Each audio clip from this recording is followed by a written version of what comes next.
નમસ્કાર, બેનિફિટ બુલેટિનમાં આપનું સ્વાગત છે. હું રાજવી. તો જાણીએ આજના મહત્વના સમાચાર. 77મો પ્રજાસત્તાક પર્વ નિમિત્તે વાવ થરાદમાં રાજ્યકક્ષાની પ્રજાસત્તાક દિનની ભવ્ય ઉજવણી યોજાઈ. રાજ્યપાલ આચાર્ય દેવવ્રતે ધ્વજવંદન કરી પરેડને સલામી ઝીલી. મુખ્યમંત્રી ભૂપેન્દ્ર પટેલ પણ ઉપસ્થિત રહ્યા. સુરતમાં ડિજિટલ એરેસ્ટ કેસમાં મોટી કાર્યવાહી. દિલ્હી એરપોર્ટથી રશિયા ભાગવાની તૈયારીમાં રહેલો સાયબર ઠગ સુરત સાયબર ક્રાઇમ પોલીસે ઝડપ્યો. 61 વર્ષીય વૃદ્ધ પાસેથી ₹1.77 કરોડની ઠગાઈ કરનાર ટોળકીનો આ વધુ એક આરોપી હોવાનું બહાર આવ્યું.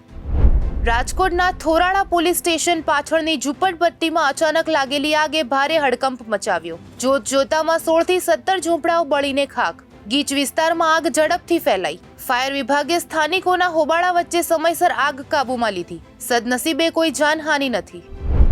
રાજસ્થાનના નાગોર જિલ્લામાં ગેરકાયદે ખાણકામ પર મોટી કાર્યવાહી. પોલીસે એક શખ્સની ધરપકડ કરી.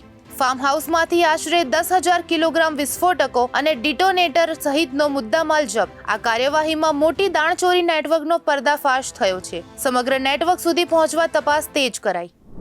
તો આવા જ મહત્વના સમાચારો જાણવા માટે જોડાયેલા રહો બેનિફિટ ન્યૂઝ સાથે.